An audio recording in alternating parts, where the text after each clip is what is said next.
Olá a todos os alunos do sexto e do sétimo período do Unipac de Barbacena. Estamos aqui com mais uma aula da disciplina de treinamento desportivo. Meu nome é Herbert, tenho certeza que todos me conhecem aí. Essa aula ela é referente ao dia 30 de março e a gente dá continuidade à nossa disciplina de treinamento desportivo. Dentro da aula de hoje, aí recapitulando em relação às capacidades físicas que a gente vem investigando, a gente teve uma abordagem em relação à resistência, né? A gente falou sobre os sistemas aeróbio e anaeróbio. A gente abordou também a capacidade de força antes da nossa avaliação dessa disciplina. Hoje a gente vai entrar na capacidade de flexibilidade, aí posteriormente, na próxima aula, na capacidade de velocidade e depois no encontro posterior na capacidade de coordenação.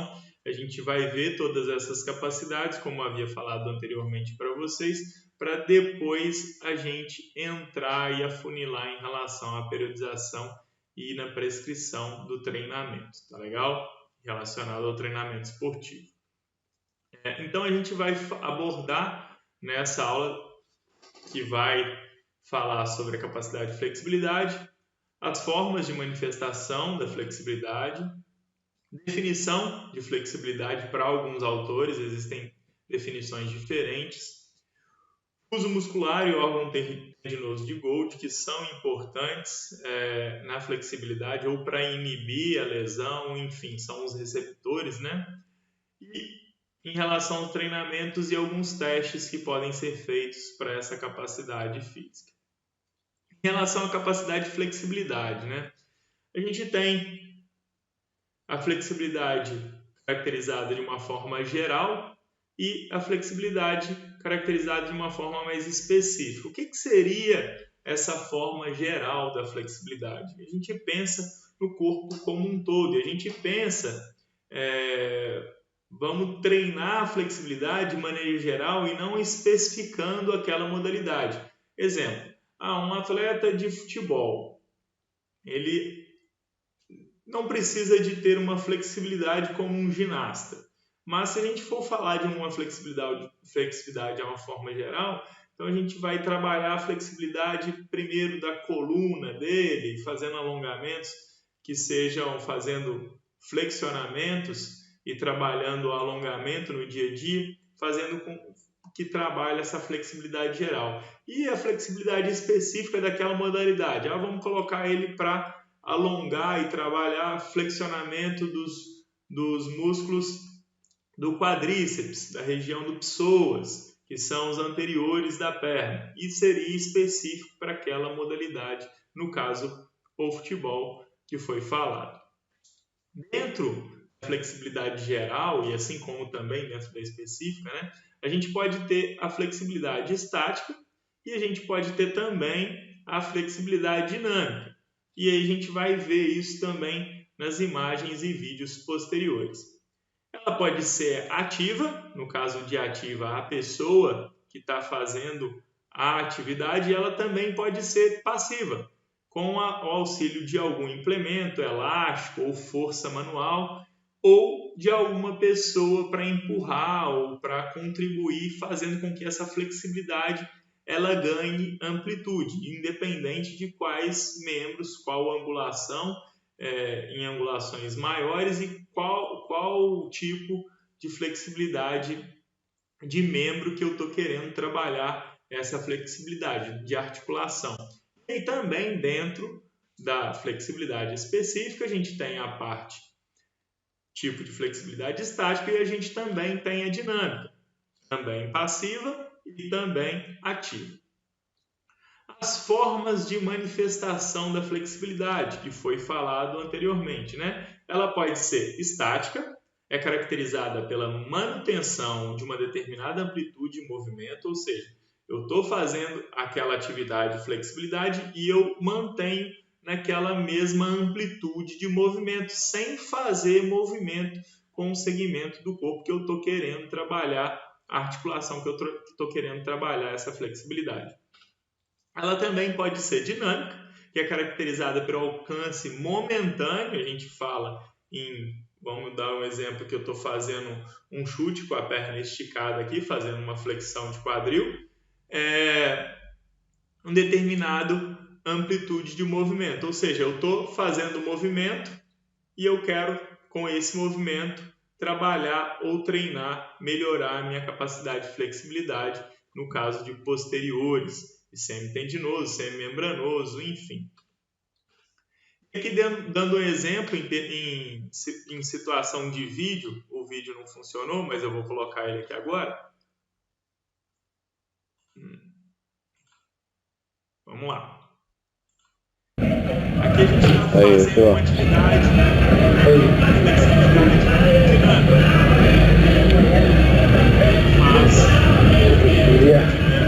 Mas associado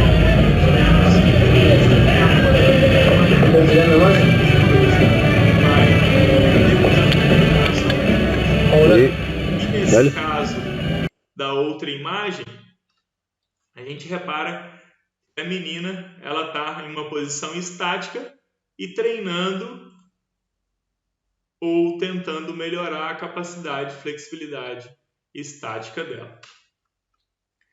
Em relação às formas de manifestação, a flexibilidade ela pode ser ativa, onde é caracterizada pelo alcance de uma determinada amplitude de movimento, por meio da contração dos antagonistas, que são os músculos que não estão agindo, e do alongamento simultâneo dos antagonistas, ou seja, os agonistas eles teriam ali naquele processo em contração, os antagonistas eles estão sendo alongados, tá legal? No caso, por exemplo, vamos fazer uma flexão de tronco com os braços esticados, eu estou alongando os paravertebrais e os posteriores da perna, e no caso dos agonistas, eles são os flexores do quadril, flexores do tronco, enfim.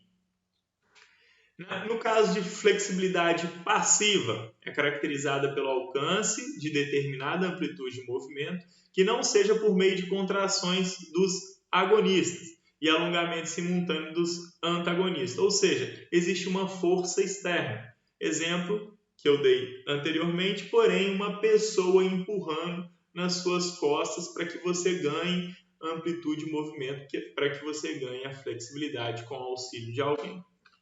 Aí, no caso, um exemplo de flexibilidade ativa e um exemplo de flexibilidade passiva no desenho. Tá? Aqui, um exemplo de flexibilidade de tronco e cadeia anterior do corpo. Aqui, também uma flexibilidade ativa ou mais um alongamento, se a gente for reparar aqui na imagem do rosto da pessoa que está fazendo, porque a flexibilidade ela tem que gerar uma amplitude de movimento e ela tem que gerar não uma dor, mas uma dificuldade para que você chegue naquela amplitude. Aqui o mesmo rapaz fazendo a flexibilidade do vídeo anterior, né? Aqui em imagem estática. E aqui também uma flexibilidade passiva, no caso com o auxílio do elástico e de forças externas, tá legal? Então não confundam flexibilidade ativa com flexibilidade passiva. Se existiu forças externas para que ganhe-se amplitude, essa flexibilidade ela é passiva, tá legal? Uma definição de flexibilidade, a gente conhece essa moça que está fazendo aqui esse exercício de flexibilidade com uma amplitude fantástica de movimento, tá? Ela está aí nas redes sociais quase que direto.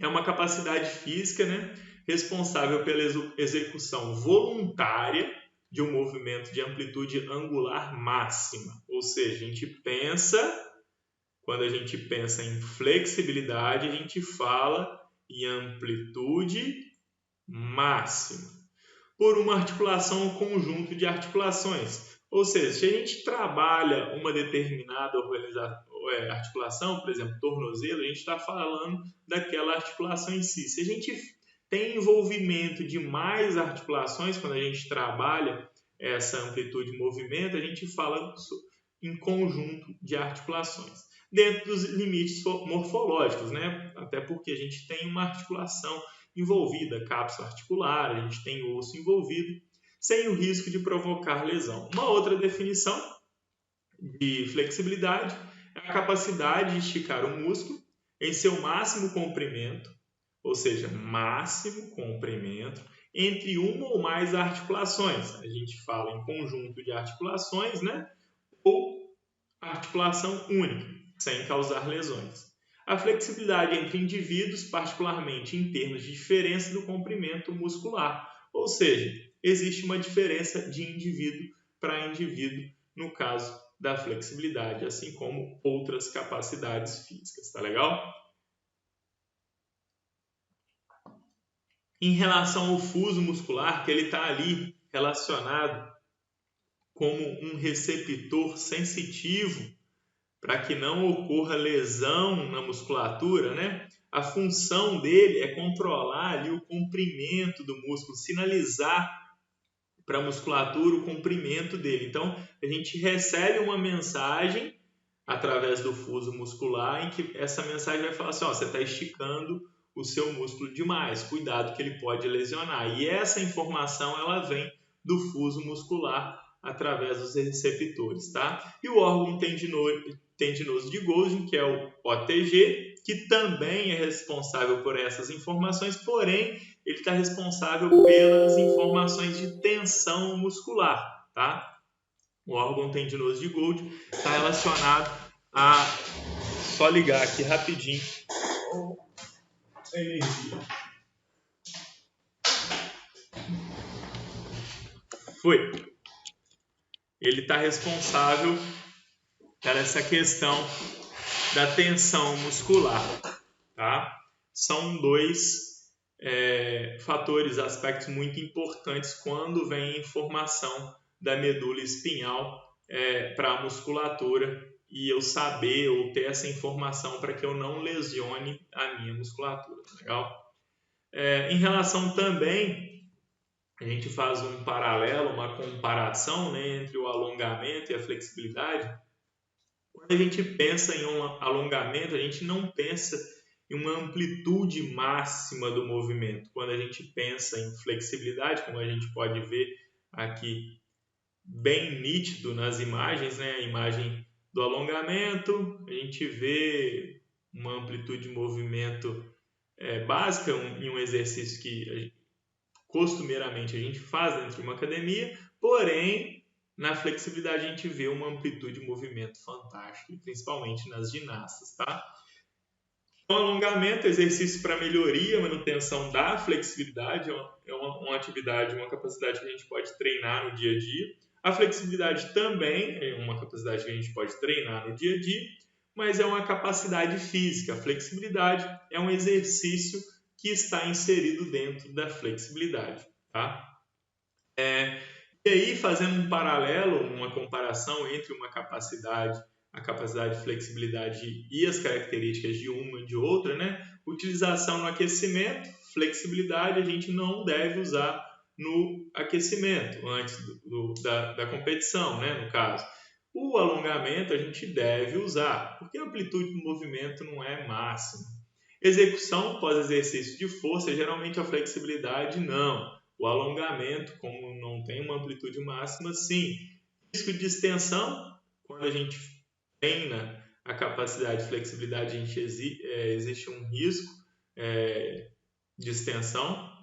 No alongamento, não. O aumento da mobilidade articular na flexibilidade, sim, né? Quando a gente fala em mobilidade. No alongamento, não. E sim, no alongamento a gente preconiza a manutenção. Evita a formação de endocinose muscular, né? No caso da flexibilidade, sim, né? E também do alongamento, sim. Por isso que é importante a gente fazer o alongamento com frequência. Pode ser realizado sem o aquecimento. Não é indicado a flexibilidade pelo risco de lesão, tá? E o alongamento, sim, porque a gente não trabalha a amplitude máxima. Pode ser aplicado no princípio da sobrecarga, como a flexibilidade é uma capacidade física, pode sim, e o alongamento, não. E aí vem a dúvida. Principalmente quem trabalha com atividades funcionais, quem trabalha com treinamento com peso corporal, treinamento integrado, enfim, todas essas nomenclaturas cross-training que são utilizadas hoje para dominar ou descrever esses treinamentos com o peso do corpo e mais livre. Diferença ou a relação de flexibilidade e mobilidade. Eu vou dar uma definição para vocês, tá? Que a princípio é que eu entendo que é a mais pertinente quando a gente vai falar de uma ou de outra capacidade física, mas existem outras colocações de outros profissionais que também que estudam a área. Na verdade, é uma capacidade física, enfim. Né? Quando a gente fala de flexibilidade, a gente pensa aí num cara fazendo uma ginástica fantástica para poder ter uma mobilidade articular. E quando a gente pensa em mobilidade, a gente já pensa lá no exercício físico em si. Quando a gente pensa em flexibilidade, né, alongamento, capacidade do tecido mole, a gente fala em musculatura, em músculo, se esticar. Quando a gente vem para a área da mobilidade, a gente pensa na articulação como um todo, né? A gente pensa em contribuir para o movimento com amplitude total de movimento, incluindo tecido muscular, articulação, cápsula articular, controle motor, ossos e tecido mole. Aqui não, aqui a gente só pensa na flexibilidade, no caso, em tecido mole, na musculatura. Quando a gente pensa em mobilidade, a gente pensa na articulação como um todo, movimento, tá?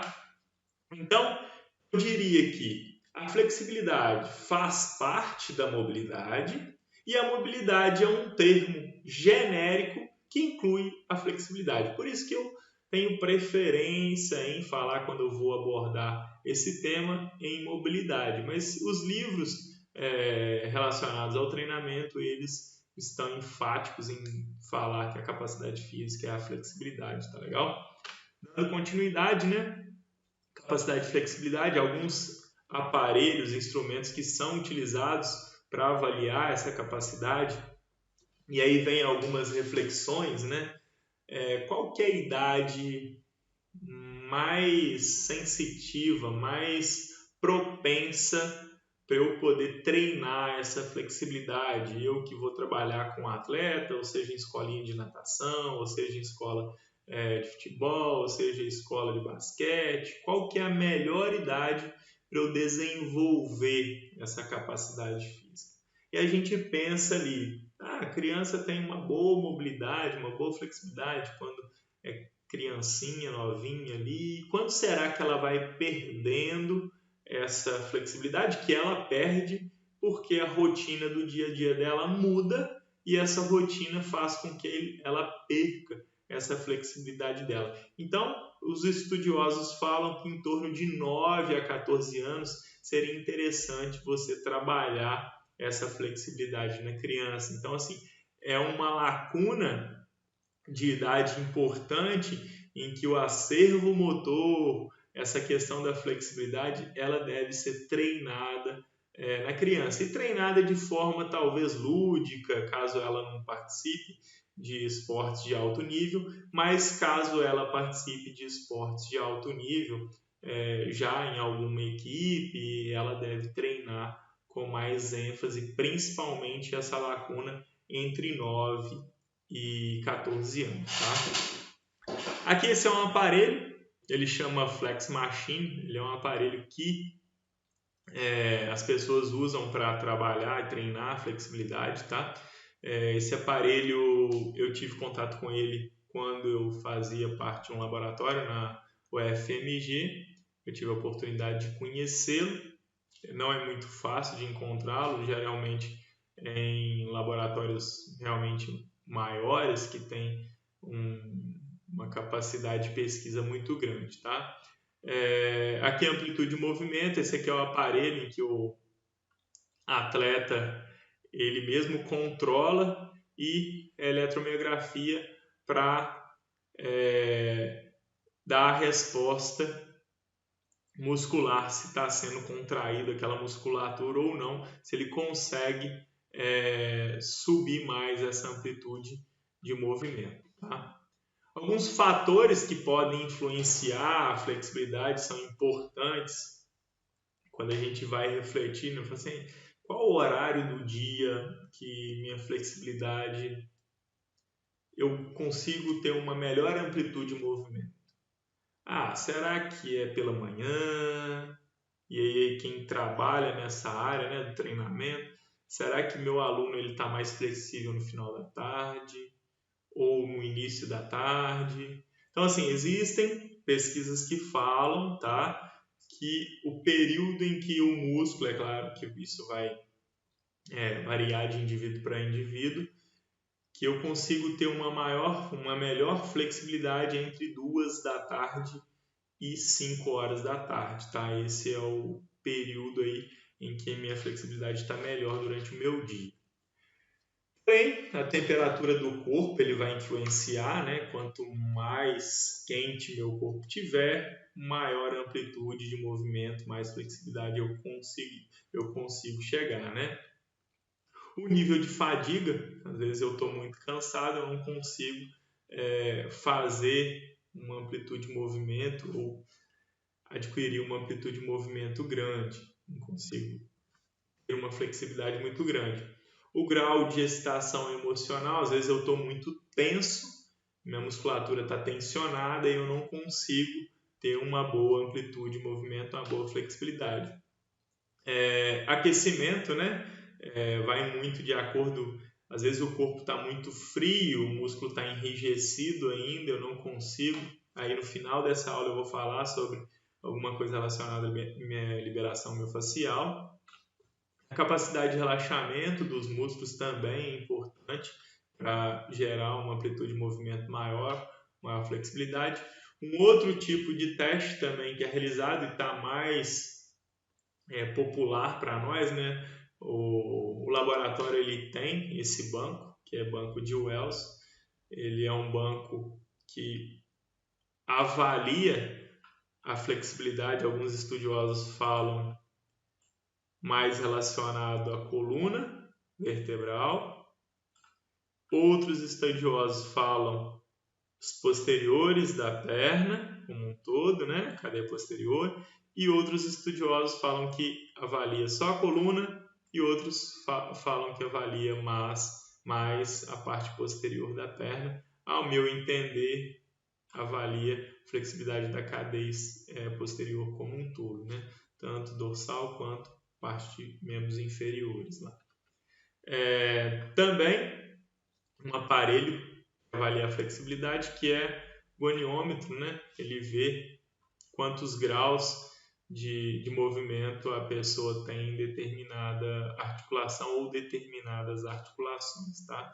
Um outro teste que também pode ser realizado, né? Que é elevação de tronco, e aí o rapaz mede geralmente ou na distância aqui do nariz ou do queixo da pessoa que está levantando o tronco, quanto que ele consegue de flexibilidade de tronco. Né? Um outro teste também é de puxar a perna para a cadeia anterior de membros inferiores, e esse também é engraçado, a gente pode ver aqui na imagem, né? Pode até parecer muito fácil fazer isso para nós que estamos aí, para vocês principalmente, a grande maioria da turma em torno de 25 anos mais ou menos, mas quando a gente vai pegar o nosso aluno lá, a gente nem está falando em alto rendimento, né? Mas a gente vai pegar o nosso aluno às vezes não consegue nem puxar a perna e manter o equilíbrio corporal, né?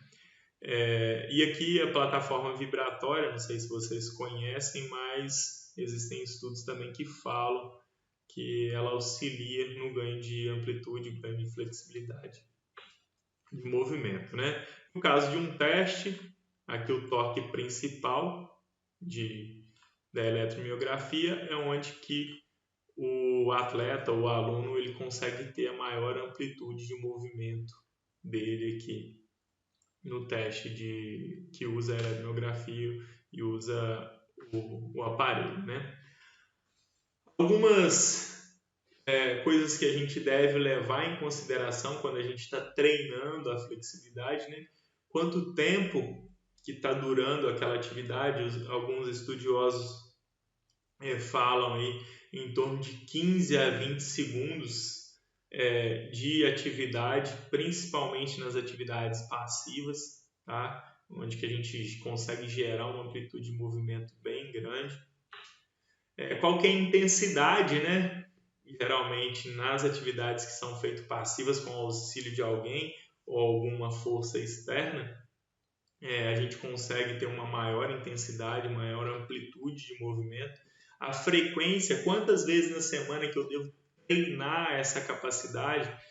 Em diferentes esportes isso pode variar. Em esportes que não têm essa capacidade física como as principais determinantes, outros esportes, essa capacidade física é determinante para o esporte, a frequência deve ser maior.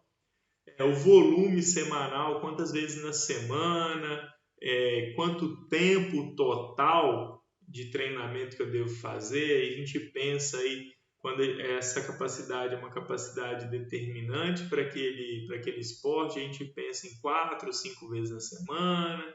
Quando a gente pensa que não é determinante, é só um período da periodização e apenas no aquecimento. A densidade é volume relacionado ao tempo de prática, tá legal? E lembrar sempre da qualidade de execução dessa flexibilidade. A gente vê, às vezes, a pessoa vai treinar uma flexibilidade posteriores, perna, semitendinoso, semimembranoso, os bíceps ali, e ele gira o quadril. Então, assim, não necessariamente ele está dando ênfase a essas musculaturas posteriores da perna, tá? Então, assim, muito cuidado na qualidade de movimento para a execução dessa atividade. As características do programa de flexibilidade, né? A gente pensa aí 4 vezes a semana em esportes que exigem dessa capacidade e são determinantes para os resultados. De 5 a 15 minutos, treinamento, isso vai depender de esporte para esporte também. De forma passiva, né, como eu falei anteriormente, 20 a 30 segundos, vai depender do volume também e a densidade. Facilitação neuromuscular proprioceptiva, a gente pensa lá e reflete sobre a questão do ciclo alongamento e encurtamento, geralmente utilizados em atividades de pliometria.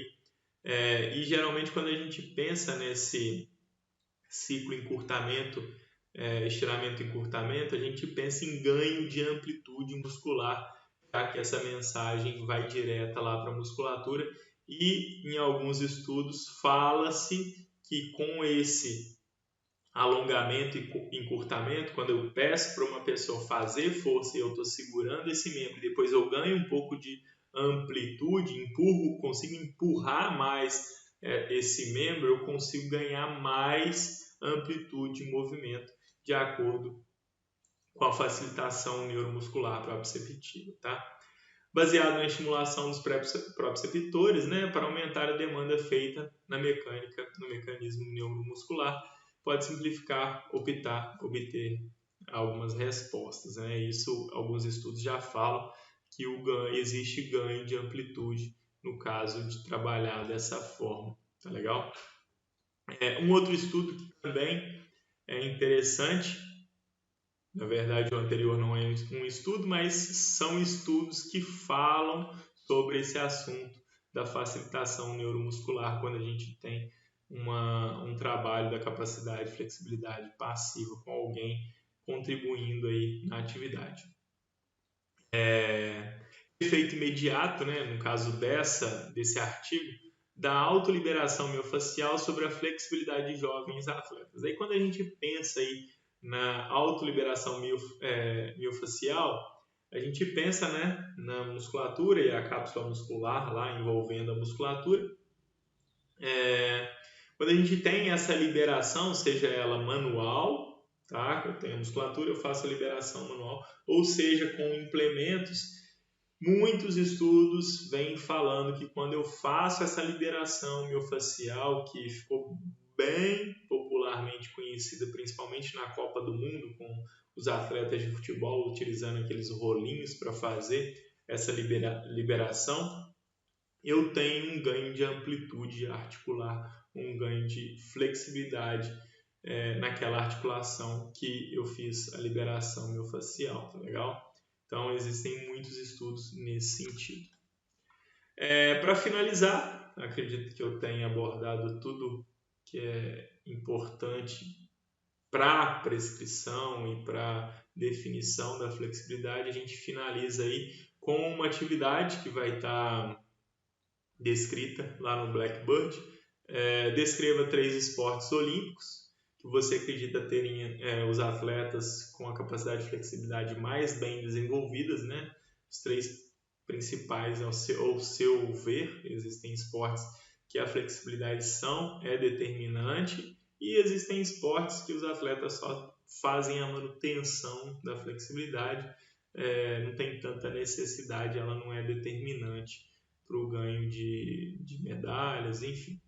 Aí uma outra parte da atividade, que é escolher um esporte, aí você deve escolher um esporte, e diante desse esporte escolhido, qual o tipo de flexibilidade que você utilizaria para os atletas desse esporte, quantos treinos semanais utilizaria para o desenvolvimento dessa capacidade, no caso da flexibilidade, aí vai depender do esporte que você escolheu, e quanto tempo você treinaria essa capacidade física, beleza?